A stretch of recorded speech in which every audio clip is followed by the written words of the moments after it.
Le saluda a su hermano en la fe, Luis Mayorga. Hoy, en el segmento Dios te ama, vamos a darle paso a este tema cuyo título es ¿qué buscan?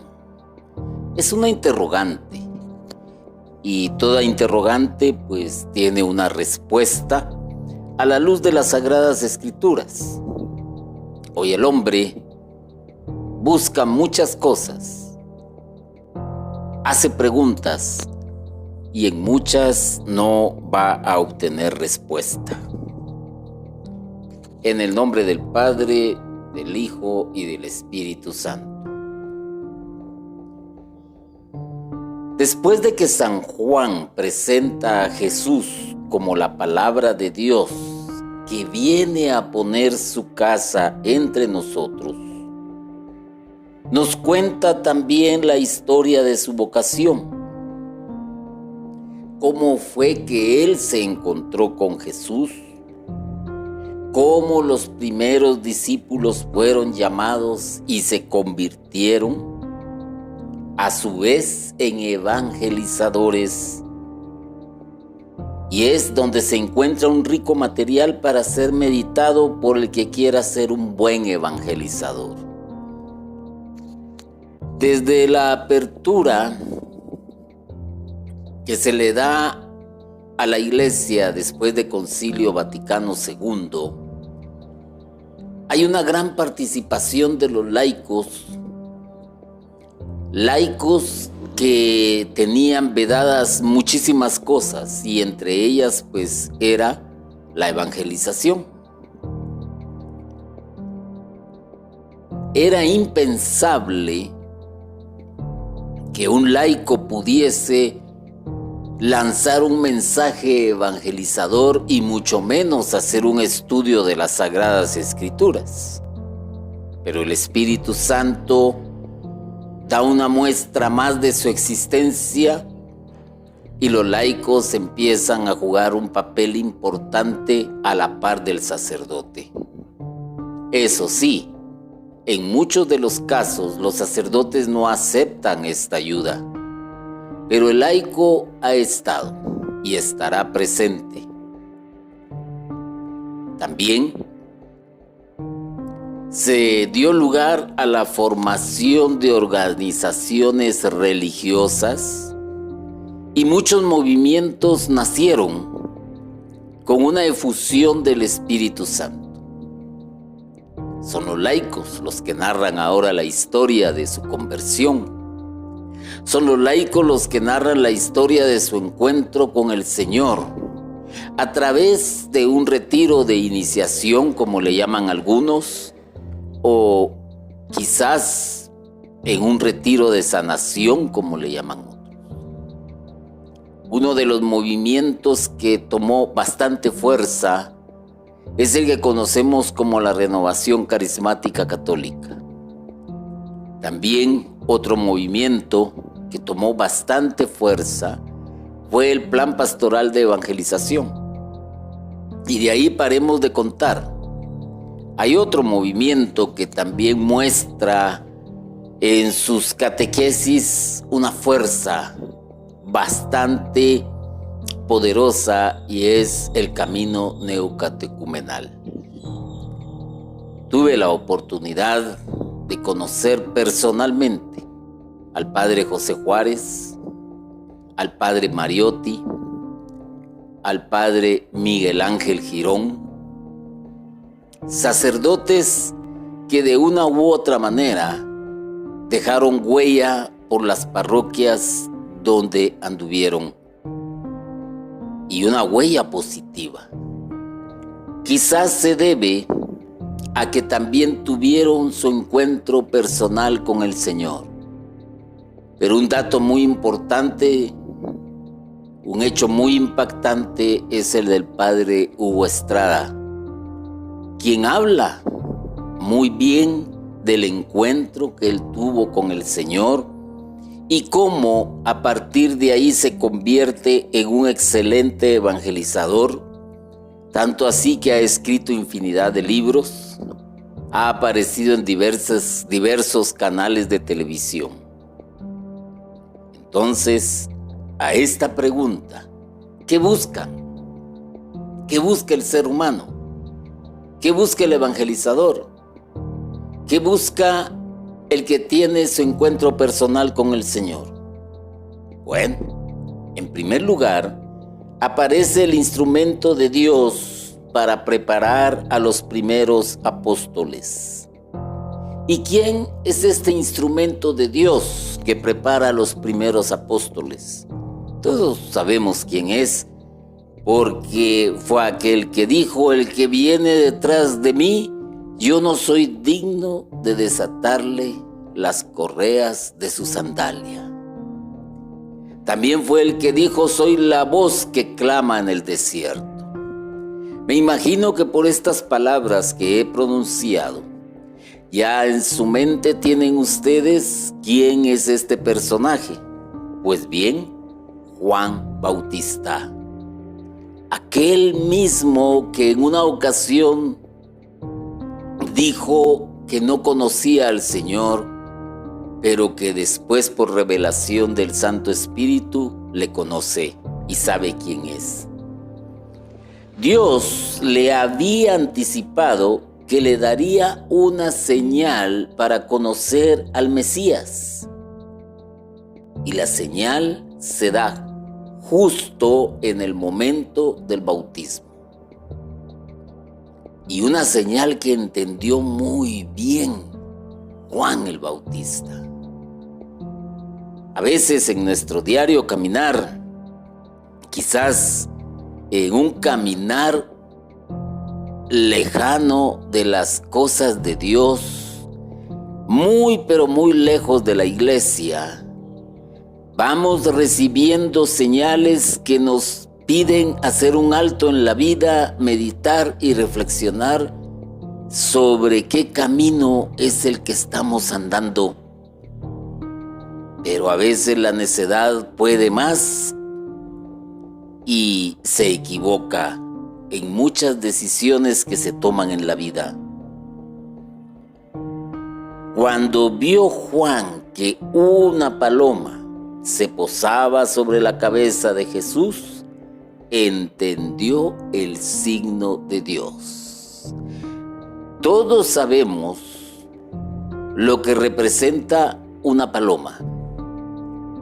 Para nosotros es un símbolo del Espíritu Santo. Para cualquier persona no representa absolutamente nada. Un ave común y corriente, un bicho cualquiera.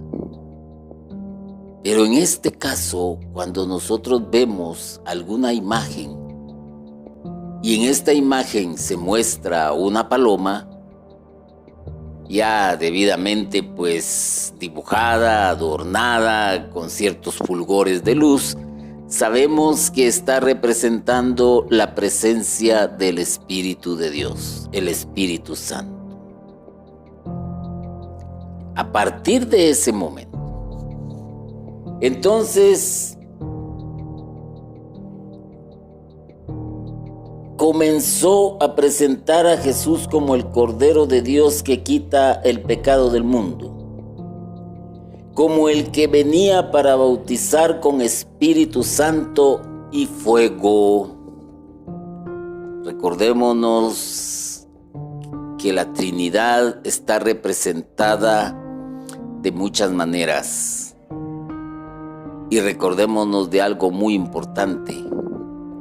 La misma tierra ha sufrido el bautismo por el agua, el bautismo por la sangre de Jesucristo, y está a la espera del bautismo del Espíritu Santo, que ciertamente ya ha dado muestras de su existencia. ¿Y por qué digo esto? Antes, en la historia de la salvación, solo se conocía a Dios. Posteriormente, y cumpliéndose el tiempo perfecto, el tiempo estipulado, el tiempo marcado por Dios, aparece Jesús, aparece el Hijo, Primero la manifestación del Padre, después la manifestación del Hijo. Y 40 días después de que Jesús se eleva a los cielos, aparece el Espíritu Santo que se posa como lenguas de fuego sobre la cabeza de los creyentes. La manifestación del Espíritu Santo, que es la que estamos viviendo hasta la fecha, hasta hoy en día. ¿Y qué quiere decir esto? Que más adelante la tierra va a ser purificada en su totalidad por el Espíritu Santo. Hoy estamos viviendo esas manifestaciones. Y Concilio Vaticano II fue una de esas manifestaciones. Y los movimientos religiosos y los sacerdotes que han dado con su ejemplo, con su sabiduría y con su deseo de trabajar, manifestaciones también de que han sido tocados por el Espíritu Santo. No digamos de santos contemporáneos como Juan Pablo II, que fue un excelente evangelizador, que fue una persona que le inyectó una dinámica muy especial a la iglesia y que causó una revolución espiritual a nivel mundial. No olvidemos también a Madre Teresa de Calcuta, que con cada una de sus actitudes y su entrega a los más necesitados, mostraba también el amor de Dios a aquellos que le necesitaban, a aquellos a quienes consoló. Son dos dignos ejemplos contemporáneos, y habrán más, y seguirán existiendo, porque son las señales que el Señor da a la humanidad acerca de su existencia, pero que en nuestra ceguera no la sabemos reconocer. Además de esto, Juan dio un testimonio de mucho valor ante todos. Póngale atención a esto. Pónganle mucha atención a esto. Dio un testimonio de valor ante todos. Un día le preguntaron si él era el Mesías. Juan con toda humildad respondió que él no era digno siquiera de desatarle la correa de sus sandalias al Mesías. ¿Qué te dice eso, hermano? ¿Qué te dice eso, hermana? Te está diciendo algo que a veces no aceptamos. El hombre actual es incapaz de reconocer la grandeza de Dios porque está sumido en la tecnología, está sumido en todo aquello que la publicidad le propone como un bienestar y que ese bienestar lo va a llevar a disfrutar mejor de la vida. Un buen teléfono, un buen iPad, una buena tablet, un buen automóvil, artículos para el hogar, refrigeradoras inteligentes, televisores inteligentes. Hoy estamos trabajando a nivel humanidad con la inteligencia artificial también, que lo único que está buscando es satisfacer la comodidad del ser humano para que pueda tener mucho solaz y esparcimiento. ¿Qué te parece eso? ¿Qué te parece eso?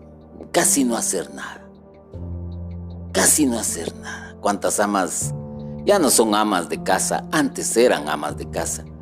¿Cuántas señoras, esposas, ya no lavan? Porque hay un aparato que tiene rato de existir, pero de acuerdo a las nuevas condiciones económicas, facilidades de pago, etc., es un instrumento que se ha hecho más que popular.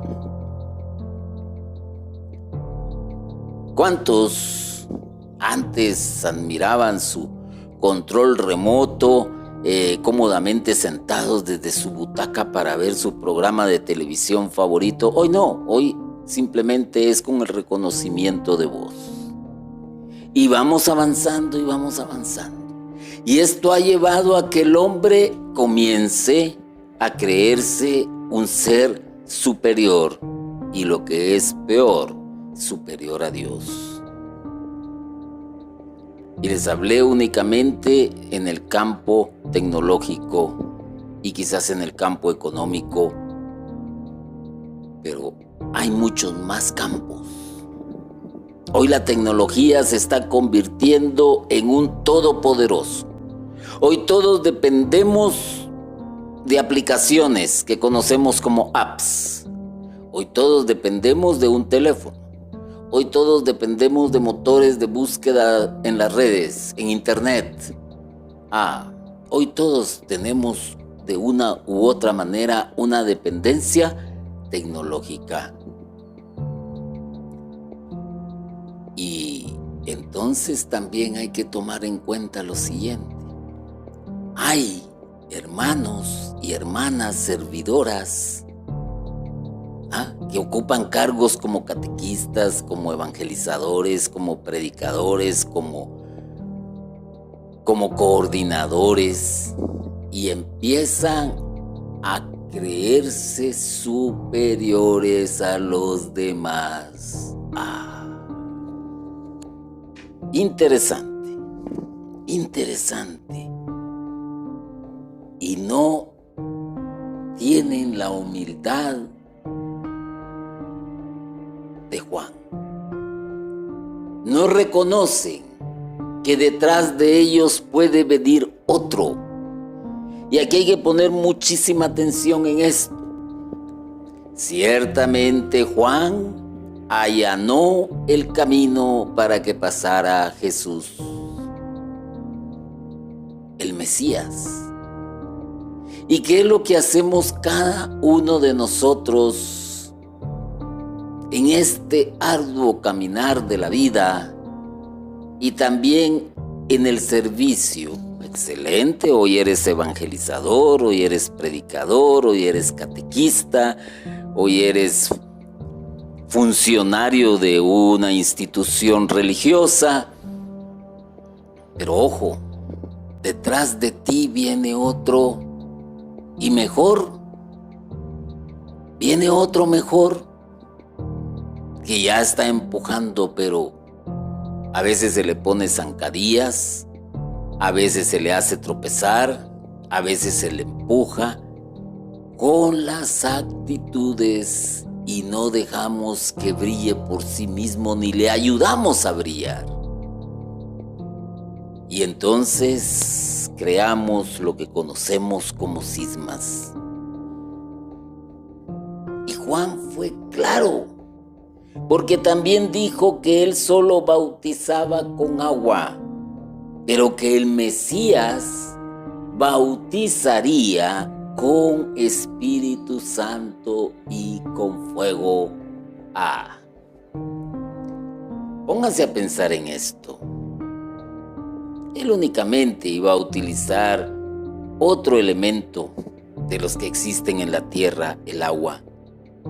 Pero quiso decir con esto que el que venía detrás traía un poder de lo alto, el Espíritu Santo, y con el fuego del Espíritu Santo, con el poder de Dios, que es más poderoso que el agua, que es más poderoso que cualquier elemento que nosotros conozcamos.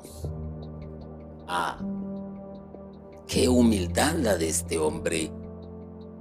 ¿Cuántos de nosotros seríamos capaces de reconocer que somos apenas pequeñísimos en todo el universo, somos nada, porque esa es la realidad, pero a los ojos de Dios lo somos todo.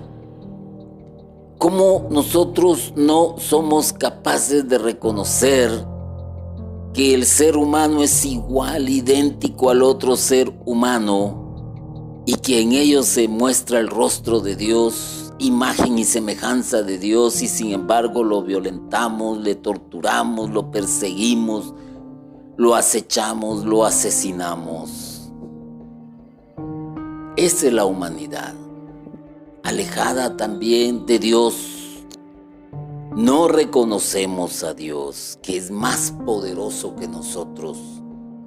Y a nivel personal, a veces no reconocemos la autoridad de los papás, de las mamás, no reconocemos la autoridad del hijo mayor, no reconocemos la autoridad eclesial, no reconocemos que también detrás de nosotros viene alguien más que puede tener más habilidades que yo, y que el Señor me ha dicho, bueno, hasta aquí llegas, deja y dale paso al que viene atrás. Pero muchos, cuando sucede esto, se largan de su parroquia, se largan de su movimiento, quieren ostentar el poder sí o sí, quieren mantenerse en el poder sí o sí. La pregunta es, ¿qué buscan? ¿Qué buscan? ¿Poder? ¿Aplausos? ¿Fama? ¿Gloria? ¿Qué buscan? ¿Qué busca el ser humano? ¿Poder? ¿Fama? ¿Gloria? ¿Dinero? ¿Riqueza? Ser el centro de atención. Entonces, la pregunta es, ¿qué pasó con tu primer amor? ¿Qué pasó con aquel retiro que viviste y en el cual tuviste tu encuentro personal con el Señor? Pero algo más todavía.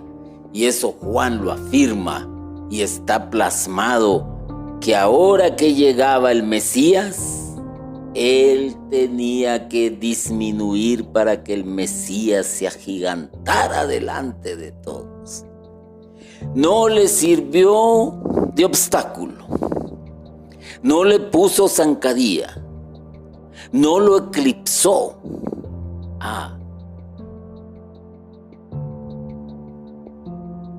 Él tenía que disminuir. ¿Cuántos de nosotros realmente reconocemos que quizás por nuestra edad, que quizás por nuestras habilidades, que quizás por nuestra manera de ser, nuestra propia naturaleza, tenemos que disminuir para que vengan otros? No, tratamos de eclipsarlos. Tratamos de entorpecerles, ni pensar en darle un cargo similar al que yo tengo, o mucho menos hacerme yo a un lado y que él lo ocupe, porque no va a hacer las cosas como las hago yo. ¡Qué pensamientos tan mundanos! Pero qué pensamientos tan llenos de sabiduría los de Juan. El buen predicador, el buen catequista, el buen evangelizador es el que ya se ha encontrado personalmente con Jesús como su Salvador y Señor. De otra manera no puede estar hablando otra cosa. Es cierto, y lo hemos dicho, y lo he dicho, tenemos que formarnos, tenemos que leer, tenemos que instruirnos, porque tenemos que aprender a ser discípulos. Tenemos que conocer de teología, de mariología, de cristología, de eclesiología, de hermenéutica, de de todo lo que tú quieras, leer bastante y con frecuencia los documentos de la iglesia, las encíclicas. Tenemos que tener el catecismo de la Iglesia Católica, leerlo también. Tenemos que tener y formarnos un conocimiento vasto en las cosas que nos competen y que nos interesan, y leer la Sagrada Escritura.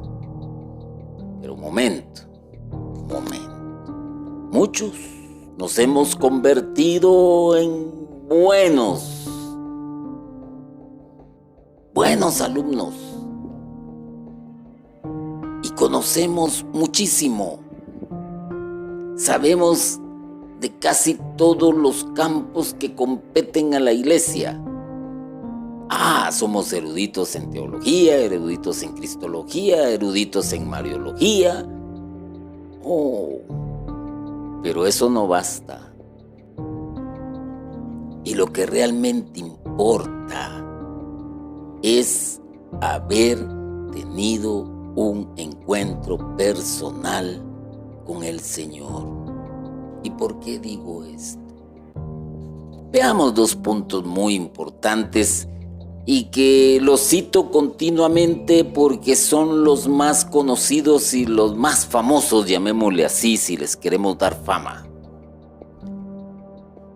Uno de ellos, el famoso y bien conocido Saulo. Erudito el hombre, conocedor de las Sagradas Escrituras. En ese entonces, lo que conocemos como el Viejo Testamento. Creció con la enseñanza y la sabiduría de su tiempo y muy metido en su fe. Muy bien, excelente, perfecto. Sin embargo, no había tenido su encuentro personal con el Señor. Y más adelante, cuando ya lo tuvo, él mismo dice: les he hablado con palabras sencillas. Oigan eso. A él le interesaba dar un mensaje y él no hablaba de sí mismo, sino hablaba de aquel que habla Juan. Entonces, ¿qué buscaba Pablo después de su conversión? Buscaba que todos conocieran al Señor Jesucristo como el Salvador. ¡Qué belleza! ¿Y qué buscaba antes? Buscaba defender una fe equivocada. Así de simple. Pero cuando él, de acuerdo a su formación y a sus conocimientos, le tocó enfrentarse a personas sabias, a la élite, sabía muy bien expresarse. Ahora entiendo y entendemos por qué dije que es necesario formarse, pero no por eso hacer un alarde de todo lo que sé. No, el alarde que tienes que hacer y que es válido es anunciar al Señor como Salvador, como el Hijo de Jesucristo, como el Hijo de Dios, como el Hijo de la Virgen María, como el Hijo de San José, y que vino al mundo como el Cordero de Dios que quita los pecados. El otro personaje que les iba a mencionar, o que se los voy a mencionar, es Moisés. ¿Quién era Moisés antes de tener su encuentro personal con Dios?